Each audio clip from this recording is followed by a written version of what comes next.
Film की शुरुआत एक बास्केटबॉल कोर्ट से होती है जहां रेफरी की सीटी की गूंज सुनाई देती है। टीम स्टॉकर्स 4 पॉइंट से आगे होती हैं जबकि वुल्व्स अभी 0 पर ही रुके होते हैं। हडल में कोच अपने लड़कों का हौसला बढ़ाता है और उन्हें याद दिलाता है कि क्लॉक पर सिर्फ 44 सेकंड्स बाकी हैं। वो उन्हें कहता है कि अपना दिमाग साफ रखो। डीन को बॉल पकड़ने का इशारा करता है ताकि वो हॉर्स तक पहुंचाए और हॉर्स को ऑर्डर देता है कि वो बास्केट करे।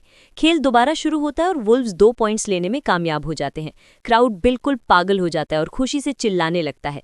हॉर्स ब्लीचर्स की तरफ देखकर मुस्कुराता है, लेकिन उसकी वो मुस्कुराहट उस वक्त गायब हो जाती है जब उसे कुछ नजर आता है। चीयरिंग फैंस के पीछे एक साया मंडला रहा होता है। वो उसे नजरअंदाज करता है और खेल जारी रखता है। सेकंड्स खत्म होने वाले होते हैं जब डीन बॉल हॉर्स की तरफ फेंकता है, जो उसे हूप की तरफ उछाल देता है। लेकिन जैसे ही बॉल गिरने वाली होती है, हॉर्स देखता है कि वो साया सीधा उसकी तरफ भाग रहा है। ऑडियंस खुशी से फट पड़ती है, लेकिन हॉर्स वहां जश्न मनाने के लिए नहीं रुकता। वो फौरन लॉकर रूम की तरफ भागता है और कपकपाते हाथों से अपना लॉकर खोलता है। खौफ इतना ज्यादा होता है कि उसके पूरे जिस्म पर रोंगटे खड़े हो जाते हैं। वो लॉकर से कोई चीज निकालता है, उसे फर्श पर गिराता है और जैसे ही वो साया उसके करीब आता है, वो एक वेट से उस चीज को तोड़ देता है। हाँपते हुए हॉर्स हकलाता है कि यो चला गया और इल्तिजा करता है कि उसे अकेला छोड़ दिया जाए। वो दरवाजे की तरफ दबे पांव देखता है और दरवाजा खुलता है, लेकिन वो सिर्फ उसके टीममेट्स होते हैं। जीत का जश्न मनाने के लिए जब वो अंदर आते हैं तो उसकी जान में जान आती है। सीन बदलता है और हॉर्स शावर में होता है। बाथरूम के बाहर से डीन की आवाज आती है, जो पूछ रहा होता है कि क्या वो हमेशा अंदर ही रहेगा। तभी हॉर्स को कुछ अजीब महसूस होता है। ड्रेन से गाढ़ा काला धुआं निकलने लगता है। इससे पहले कि वो कुछ कर पाता, एक खौफनाक जलती हुई शक्ल बाहर निकलती है, अपना हाथ हॉर्स के गले में डालती है और उसे अंदर से जला देती है। उसके दोस्त बेबस होकर देखते रह जाते हैं जब उनका दोस्त उनकी आंखों के सामने जिंदा जल जाता है। सीन आम जिंदगी की तरफ चला जाता है जहां सब कुछ पहले जैसा चल रहा होता है। क्रिस अपने कमरे में बैठी होती है, हाथ में पेंसिल लिए एक दरख्त पर बैठे परिंदे का स्केच बना रही होती है। वो ख्यालों में खो जाती है और फर्श को खाली नजरों से देखती रहती है जब तक रे नाश्ता लेकर दरवाजे पर नहीं आता। वो बताता है कि वो उसकी पैकिंग में मदद करके कितना खुश है और जल्द ही वो दोनों उसके नए स्कूल की तरफ निकल पड़ते हैं। हॉल्स में चलते हुए क्रिस को फौरन महसूस होता है कि हर आंख उस पर है।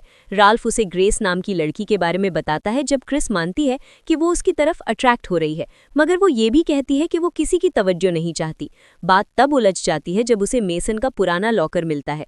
स्टूडेंट्स का एक ग्रुप उसका रास्ता रोक लेता है और जिद करता है कि वो ये इस्तेमाल नहीं कर सकती क्योंकि ये उनके दोस्त का था। ग्रेस बीच में आती है और रैफ के बारे में पूछती है, जिस पर ग्रुप उसका मजाक उड़ाने लगता है। तब एली बीच में आकर उनके भद्दे मजाक बंद करवाती है। डीन को ये सब बहुत फनी लगता है। क्रिस का सब्र जवाब दे जाता है और वो मौका मिलते ही डीन को लात मार देती है। मिस्टर क्रेवन वहां आ जाते हैं और सबको डांटते हैं। जब डीन क्रिस की शिकायत करता है तो एली उसकी साइड लेती है, लेकिन क्रेवन किसी की नहीं सुनते। वो सबको डिटेंशन दे देते हैं। एली सबकी तरफ से माफ़ी मांगने की कोशिश करती है, मगर क्रिस उसे रुखाई से झड़क देती है और साफ कह देती है कि उसे उसकी मदद की ज़रूरत नहीं है। अपने लॉकर पर वापस आकर क्रिस को एक अजीब चीज़ मिलती है, एक कंटेनर जो मटके जैसा होता है। वो उसे खोलती है तो अंदर एक खोपड़ी मिलती है, लेकिन असल में वो एक सीटी होती है। जैसे ही वो उसे उठाती है, उसमें से अजीब सी आवाज़ें आने लगती हैं। वो उसे बजाने ही वाली होती है कि बेल बज जाती है और वो रुक जाती है। क्रेवन की क्लास में क्रिस लेट पहुंचती है और वो सीटी उसके बैग से निकलकर गिर जाती है। क्रेवन उसे जब्त कर लेते हैं और उसे एक अनोखी चीज कहते हैं। पूरी क्लास जमा हो जाती है जब वो उसे गौर से देखते हैं। कोई उस पर लिखा हुआ लफ्ज पिसगा पढ़ लेता है। क्रेवन अनाउंसमेंट करते हैं कि वो ये अपने पास रखेंगे क्योंकि टेक्निकली तौर पर ये स्कूल की प्रॉपर्टी है। बाद में एडी सबके मिलने की बात करता है। बाहर रैल्फ और क्रिस बात कर रहे होते हैं जब रैल्फ को याद आता है कि वो अपनी किताब क्लास में छोड़ आया है और वो उसे लेने जाता है। इधर क्लासरूम में मिस्टर क्रेवन पहले ही उस सीटी के बारे में ऑनलाइन सर्च कर रहे होते हैं। उनकी आंखें फटी की फटी रह जाती हैं जब वो देखते हैं कि ऐसे पुराने एंटीक्स हज़ारों डॉलर्स में बिकते हैं। लिस्ट करने से पहले वो सोचते हैं कि चेक किया जाए कि ये काम करती है या नहीं। जैसे ही वो उसमें सीटी बजाते हैं, करीब का शीशा टूट जाता है। वो रेस्टरूम जाने के लिए बाहर निकलते हैं और तभी रैल्फ खाली क्लासरूम में दाखिल होता है। लैपटॉप स्क्रीन पर सीटी की कीमत देखकर रैल्फ फौरन फैसला करता है और वो सीटी अपनी पॉकेट में डाल लेता है। बाहर क्रिस की मुलाकात नोआ से होती है, जो अपना इंट्रोडक्शन एक पास्टर के तौर पर करवाता है। वो उसे अपने चर्च आने की दावत देता है ताकि वो खुदा को जान सके, लेकिन फिर वो अजीब तरीके से करीब आने लगता है और उसे ड्रग्स देने की कोशिश करता है। रैल्फ बीच में आने की कोशिश करता है, लेकिन नोआ उस पर भारी पड़ता है और उसे इतना मारता है कि वो गिर जाता है और फिर वार्निंग देकर चला जाता है। नोआ के जाने के बाद रैल्फ क्रिस को बताता है कि शहर के माँ बाप सोचते हैं कि नोआ कोई रोल मॉडल है और अपने बच्चों को उसकी चर्च भेजते हैं, लेकिन असल में वो उन्हें ड्रग्स बेचता है। 2 बच्चे पहले ही उसकी वजह से मर चुके हैं। उस शाम सब लोग ऐसे असाइनमेंट पर काम करने के लिए किसी के घर जमा होते हैं। रैल्फ उन्हें वो चोरी की हुई सीटी दिखाता है। बैल्कनी से ग्रेस का भाई ये सब देख रहा होता है। ग्रेस एक आइडिया देती है कि क्यों ना मुर्दों को वापस बुलाने वाली कोई गेम खेली जाए। सब राजी हो जाते हैं। क्रिस निकलने की कोशिश करती है, लेकिन एली उसे रुकने और थोड़ा फन करने के लिए मना लेती है। जैसे ही क्रिस जाने लगती है, ग्रेस सीटी अपने होंठों से लगाती है और बजा देती है। एक शदीद कान फाड़ देने वाली आवाज़ कमरे में गूंजती है। डीन अचानक खामोश हो जाता है। उसे कुछ और सुनाई देता है, जैसे कोई करीब आ रहा हो। स्कूल में मिस्टर क्रेवन को एहसास होता है कि सीटी गायब है और वो उसे ढूंढने लगता है। चार्ली, जो चौकीदार होता है, वहां चक्कर लगा रहा होता है जब क्रेवन उसे पुकारता है। तभी क्रेवन को हॉलवे में कोई खड़ा नजर आता है जो बिल्कुल साकिन होता है। जब वो उनकी तरफ बढ़ने लगता है तो चार्ली सामने आता है और क्रेवन अपने आप को तसल्ली देता है कि शायद थकावट की वजह से उसको वहम हो रहा है। लेकिन जैसे ही वो क्लासरूम में वापस जाता है, उनका सामना एक भूतिया शक्ल वाले आदमी से होता है जो उस पर झपट पड़ता है। वो उसको वहीं मार देता है।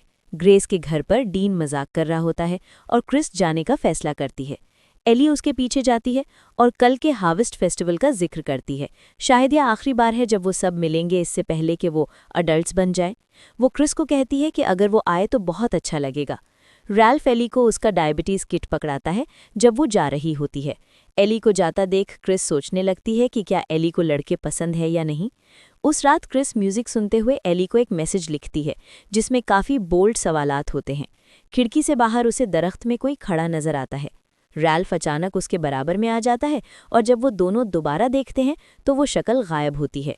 इस अफरा तफरी में क्रिस से गलती से वो मैसेज सेंड हो जाता है। वो घबरा जाती है, लेकिन एली का जवाब बिल्कुल नॉर्मल होता है। वो सिर्फ कल के फेस्टिवल की बात कर रही होती है। कहीं और ग्रेस अभी भी पूल के पास अपना असाइनमेंट कर रही होती है। उसे कुछ आवाज़ें आती हैं और वो समझती है कि जिमी है। ऊपर देखने पर उसे जिमी अपनी लाइट्स बंद करता नजर आता है। फिर कोई उसके पीछे से तेज़ी से गुजरता है। ग्रेस को लगता है कि डीन उसके साथ मजाक कर रहा है, लेकिन फिर कोई वाकई उसके कंधे को छूता है। वो पीछे मुड़ती है, ये सोचकर कि टिमी उसे लेने आया है। अगली सुबह सब स्टूडेंट्स मिस्टर क्रेवन की मौत का सोग मनाने के लिए असेंबली में जमा होते हैं। क्रिस और रैल्फ को ये खबर बहुत बुरी लगती है। असेंबली के दौरान एली नोटिस करती है कि उनके सामने एक लड़की अजीब हरकतें कर रही है, जैसे उस पर किसी साये का असर हो। रैल्फ मशवरा देता है कि उन्हें वो सीटी मेसन की फैमिली को वापस कर देनी चाहिए। क्रिस और एली गाड़ी में मेसन के घर जाते हैं। रास्ते में एली क्रिस के टैटू की तारीफ करती है। जब वो पहुंचते हैं तो सामने का दरवाज़ा खुला मिलता है। वो अंदर दाखिल होते हुए आवाज़ें देते हैं और क्रिस को एक कमरे में कुछ अजीब नज़र आता है। मेसन की माँ आइवी सामने आती है और उन्हें एंटीक से भरे कमरे में ले जाती है। जब क्रिस सीटी वापस करने की कोशिश करती है तो आइवी कहती है कि ये कभी उसकी थी ही नहीं। सीटी लोगों को खुद ढूंढती है। इसने उसके पोते को ढूंढा, फिर उसे और अब क्रिस को। क्रिस कहती है कि क्रेवन ने इसे मौत को बुलाया था, मगर आइवी उसकी करेक्शन करती है कि ये मौत को नहीं बुलाती बल्कि तुम्हारी मौत को बुलाती है। वो समझाती है कि हर किसी की मौत का एक वक्त मुकर्रर होता है, लेकिन अगर तुम सीटी की आवाज़ सुन लो तो मौत वक्त से पहले आ जाती है। और असली बात यह है कि जब मौत तुम्हें ले जाती है तो तुम्हारी उम्र वही हो जाती है जो तुम्हारी कुदरती मौत के वक्त होनी थी। वो सीटी क्रिस को वापस थमा देती है। बाहर निकलकर एली कहती है कि आइवी शायद बीमार है और दवाइयों पर है। हार्वेस्ट फेस्टिवल में रैल्फ बन ठन कर आता है। वो ग्रेस को देखता है और हिम्मत करके अपने दिल की बात कह देता है। ग्रेस उसे प्यार से मना कर देती है और कहती है कि वो बहुत प्यारा है, मगर वो किसी और लड़की को उससे ज़्यादा खुश रखेगा जितना वो उसे रख सकती है। वो उसके गाल पर किस करती है और चली जाती है। क्रिस का दिमाग मेसन और क्रेवन की मौत पर उलझा रहता है, इसलिए वो और एली हॉस्पिटल में मेडिकल रिकॉर्ड्स चेक करने के लिए घुस जाती हैं। वो फाइल्स निकालने में कामयाब हो जाती हैं, लेकिन एक डॉक्टर आ जाता है और उन्हें छुपना पड़ता है। तभी क्रिस को एक भयानक बात नजर आती है। मौत के वक्त मेसन का जिस्म एक 40 साल के मर्द जैसा था। वो एली को आइवी की बात याद दिलाती है कि तुम वही बन जाते हो जो तुम्हें होना था। खतरे का एहसास होते ही वो दूसरों को वार्न करने के लिए भागती हैं। रास्ते में उन्हें नोआ मिलता है और एली बिना सोचे उसे पीट देती है। क्रिस उसे उन मरे हुए बच्चों की याद दिलाती है और खुद भी 2-4 लगाती है। फिर वो रैल्फ को ढूंढने निकल जाती हैं ताकि वो दूसरों की मदद कर सकें। फेस्टिवल में ग्रेस एक हॉन्टेड भूल भुलैया में होती है। कॉस्ट्यूम्स पहने लोग हर कोने से उस पर उछलते हैं। फिर उसे कुछ अलग नजर आता है, एक औरत जो बस खड़ी उसे घूर रही होती है। ग्रेस भागती है, मगर वो औरत हर रास्ते पर उसके सामने आ जाती है। डीन भी अपने दोस्त के साथ मजे में होता है और एली, क्रिस और रैल्फ सबको ढूंढने के लिए अंदर दाखिल होते हैं। ग्रेस अब बिल्कुल डर चुकी होती है और उस औरत से भागती रहती है। वो डीन को कॉल करती है, मगर वो समझता है कि वो मजाक कर रही है। वो औरत फिर सामने आती है और इस बार उसके हाथ में एक फावड़ा होता है जो सीधा ग्रेस के सर पर लगता है। ग्रेस गिर जाती है, मगर किसी तरह बचकर निकलती है। उसे होश आता है तो वो भागती है जब तक कि रास्ता बंद नहीं हो जाता। एक छोटा सा सुराख देखकर वो उसमें से रेंगते हुए निकलने लगती है। वो औरत उसका टखना पकड़कर उसे पीछे खींचती है, मगर ग्रेस लात मारकर छूट जाती है और उस बेल तक पहुंच जाती है जो गेम खत्म होने का निशान होती है, मगर वो महफूज नहीं होती। वो औरत उस पर आखिरी बार हमला करती है और ग्रेस तेजी से एक बूढ़ी औरत में बदल जाती है। डीन बिल्कुल सही वक्त पर पहुंचता है, मगर तब तक ग्रेस की लाश वहां लटक रही होती है। स्कूल के बास्केटबॉल कोर्ट पर एली और क्रिस रैल्फ और डीन को ग्रेस की मौत का सच बताती हैं। डीन किसी बात पर यकीन नहीं करता और क्रिस पर चढ़ दौड़ता है। उसे हर बुरी चीज़ का जिम्मेदार ठहराता है। क्रिस समझाती है कि उन सब ने सीटी सुनी है, जिसका मतलब है कि उन सब ने मौत को बुलाया है। रैल्फ डीन पर इल्ज़ाम लगाता है कि उसने वो बेवकूफ़ाना शर्त लगाई थी। डीन गुस्से में चिल्लाता है कि ग्रेस उसे कभी लिफ्ट नहीं करवाती और वहाँ से निकल जाता है। वो अपनी छत पर अकेला होता है और इस हकीकत से लड़ता है कि वो बचपन से उससे प्यार करता था। डीन नशे में धुत गाड़ी चलाकर घर आता है। ड्राइववे में उसे एक जख्मी आदमी खड़ा नजर आता है। वो डर जाता है और पलक झपकते ही वो आदमी गायब हो जाता है। इधर एली और क्रिस साथ होती हैं और क्रिस अपने बाप के बारे में बताती है। वो कार एक्सीडेंट का जिक्र करती है कि कैसे एक ट्रक ने आकर उन्हें मार दिया। वो तब से उस दुख को साथ लिए फिर रही है। उनके गाने सुनती है ताकि उनके करीब महसूस करे। एली उसकी बात सुनती है और उसे किस करती है। उसे याद दिलाती है कि हर कोई ना कोई बोझ उठाए हुए है। वो एक दूसरे को तसल्ली देती हैं और उस रात वो करीब आ जाती हैं। रैल्फ को अपनी मौत के मनाजिर नजर आने लगते हैं। अगली सुबह वो तीनों आइवी से मिलने जाते हैं, जो बहुत बुरी हालत में होती है और मरने वाली होती है। वो उन्हें बताती है कि मौत को वापस नहीं बुलाया जा सकता, लेकिन उसका रास्ता बदला जा सकता है। उन्हें अपनी मौत किसी और को ट्रांसफ़र करनी होगी, जैसे कोई कुर्बानी। वो एक बात साफ कहती है कि मौत को हराया नहीं जा सकता। क्रिस को आईने में अपनी मौत नजर आती है और तभी आइवी दम तोड़ देती है। रैल्फ को आइवी की बात पसंद आती है, मौत ट्रांसफ़र करने वाली। वो एक प्लान बनाकर निकल जाता है। डीन घर पर कल रात मिलने वाली लाश की खबर देख रहा होता है। उसका दिल बैठ जाता है जब उसे पता चलता है कि वो ग्रेस थी। उसके कमरे का दरवाज़ा खुद ही खुलता है और उसे एक शैतानी हाथ अंदर आता नजर आता है। वो उसे ज़ोर से बंद करके लॉक कर देता है। उसके पेरेंट्स नीचे उसके लिए परेशान होते हैं, मगर अचानक वो चीज़ उसकी कबर्ड से निकलती है और उसे पकड़ लेती है। डीन की मौत एक एक्सीडेंट में होनी थी, तो बिल्कुल वैसा ही होता है। मौत उसे उन्हीं हरकतों पर मजबूर करती है जो उसके नसीब में लिखे एक्सीडेंट का हिस्सा थीं, और वो मर जाता है। एली और क्रिस रैल्फ के कमरे की तलाशी लेती हैं और उन्हें वो फोटोज़ मिलती हैं जिनमें दिखाया गया होता है कि वो कैसे मरेगा। उन्हें देर से समझ आता है कि उसका प्लान क्या है। रैल्फ पहले ही हाथ में बंदूक लिए नोआ को ढूंढ चुका होता है ताकि अपनी मौत उस पर थोप सके। वो नोआ को कोने में करके उसके सर पर बंदूक तान देता है। नोआ लड़ना शुरू करता है और जब बंदूक उसके हाथ में आती है और वो ट्रिगर दबाता है तो कुछ नहीं होता। रैल्फ को पता था कि वो गोली से नहीं मरेगा। वो नोआ को मार मारकर बेहोश कर देता है और उसे बांध देता है।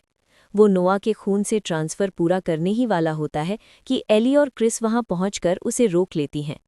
इससे पहले रैल्फ ने नोआ को ज़बरदस्ती उसकी अपनी ड्रग्स खिला दी थी, तो अब नोआ नशे में होता है और उसे ऐसी चीज़ें नज़र आ रही होती हैं जो वहाँ नहीं हैं। रैल्फ बुड़बुड़ाता है कि आखिर सब ने मरना ही है। तब क्रिस को समझ आता है कि उन्हें क्या करना है, मगर इससे पहले कि वो कुछ करे, रैल्फ को महसूस होता है कि उसकी मौत आ गई है। वो उसे खींचने लगती है और उसके हाथ बिल्कुल वैसे ही कुचलना शुरू हो जाते हैं जैसे उसकी मौत होनी लिखी थी। एली और क्रिस उसे रोकने की पूरी कोशिश करती हैं, मगर वो कुछ नहीं कर पाती। रैल्फ उनकी आंखों के सामने बुरी तरह से फट जाता है। क्रिस एक खतरनाक प्लान सोचती है।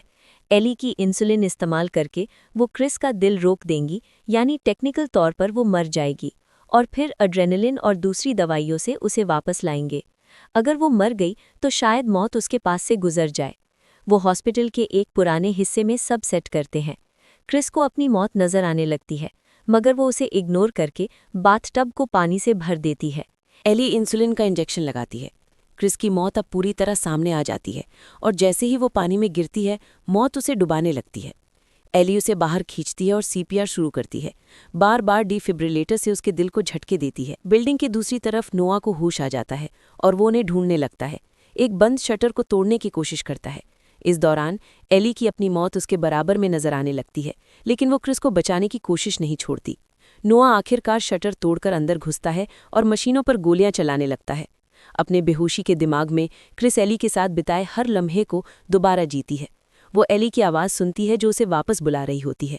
एक रोशनी देखती है और उसकी तरफ बढ़ती है। उसकी आंखें स्नैप करके खुल जाती है। वो जिंदा होती है, लेकिन फिर वो देखती है कि एली गोली लगने की वजह से वहां गिरी हुई है और उसकी मौत उसके ऊपर मंडला रही है। नोआ बदला लेने के लिए उन पर बंदूक तानकर वहां पहुंचता है, लेकिन जैसे ही उसका हाथ एली के खून को लगता है कुछ बदल जाता है। एली की मौत नोआ में ट्रांसफ़र हो जाती है और उस लड़की से गायब हो जाती है। नोआ की अपनी मौत उसके सामने आ जाती है और घबराहट में वो उस पर गोली चला देता है। गोली टकराकर वापस आती है और उसे वहीं ख़त्म कर देती है। 3 महीने गुजर जाते हैं। क्रिस को अब भी कभी कभार अपनी मौत नजर आती है, लेकिन उसने इसके साथ जीना सीख लिया होता है। वो और एली अब साथ होते हैं, एक असली कपल की तरह जो हमेशा एक दूसरे का साथ देते हैं। फिर स्कूल में एक नया स्टूडेंट आता है और उसे एक लॉकर मिलता है। अंदर उसे वो सीटी मिलती है। स्कूल असेंबली में वो लड़की उसे निकालती है और पूरे स्टूडेंट बॉडी के सामने जोर से बजा देती है।